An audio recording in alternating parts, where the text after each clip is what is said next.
Hey, Darren DOG here, and welcome to the first Gender Mender Q&A.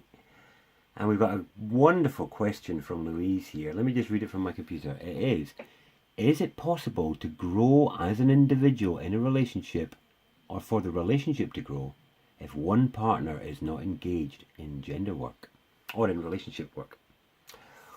Wow, that's a big question, Louise. Oh, and so much pressure. Okay, it's really two components there, because one of them is it possible to grow as an individual, and the other one is for the relationship to grow.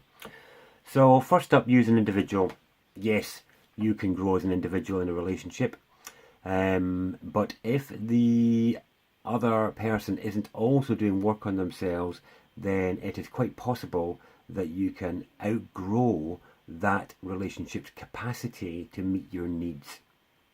And that's when you can run into problems. That's where you really need some kind of progress happening for both individuals, because nothing is stagnant in life. Everything needs to be moving forward.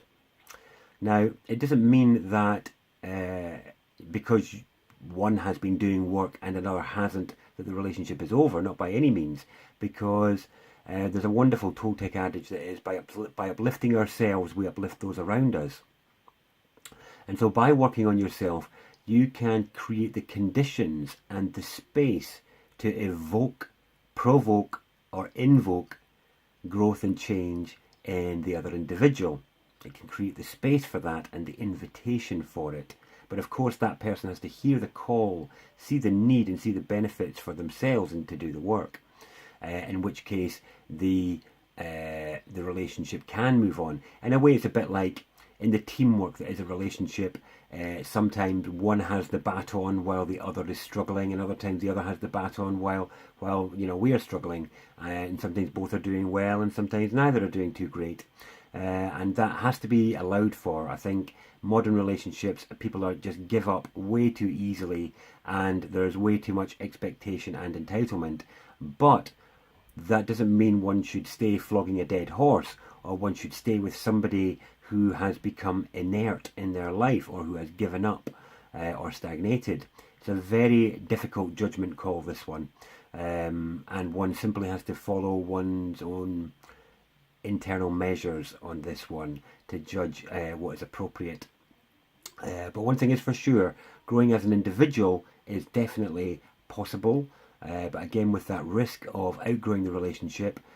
But the relationship's growth will definitely be limited, especially in this modern day and age, where men and women need to cultivate an element of gender dexterity, just as they have to cultivate a level of emotional dexterity and mental dexterity to navigate the complexity of modern relationships in the face of the pressures of the modern world and the stresses that we're all under. It is, almost essential that some level of self-development work is undertaken. Otherwise, the evidence of the previous generations is that you end up with two quiet middle-aged people that don't really share that much anymore, and the energy and the passion has kind of gone out of the relationship, and it's just been operating on tick over for goodness knows how many years or decades. To avoid that happening, certainly we have to take a vital interest in personal progress and the progress of the relationship.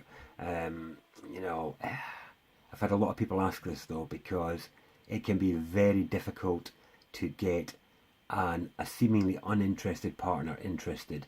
And I know from trying to run men's events for the last 10 years, it is so difficult to get men to engage in gender work. It's so difficult. They're so anti-authoritarian. They think anybody trying to tell them something about being a man is being an authority. They're easily lost in substance abuse or in moping because the world seems to not need them or their masculinity. There's just such a long list of reasons why getting men to work on this kind of stuff is a struggle. And even the men that you do get to work on it, it continues to be a struggle. Now, that's not to write men off. They're definitely not a write-off. There's fantastic men out there, and I've found that as years go by, I meet ever more wonderful men with a good sense of gender balance within them. But They don't necessarily have gender dexterity, which is knowing how to use gender in the way that they know how to use their arms and their legs. And that's where I would say gender work is useful. Not necessarily just the gender work that I do, but obviously there's plenty of other gender work out there with great names like Nitiyama and David Deida and I can't think of the other names. I can't remember her. How do you pronounce her name? I think I've got it here. Kauthar Dharmoni is another wonderful woman gender worker as well, and there's others. I'm just using them as examples, but I do think it is an important thing for both to engage in. And remember that if you are the one that's doing the work, then you are seeding your relationship with possibility, and hopefully they will see the progress you are making and want to join in and grow with you.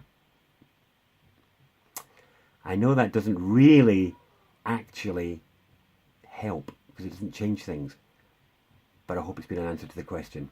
Thank you.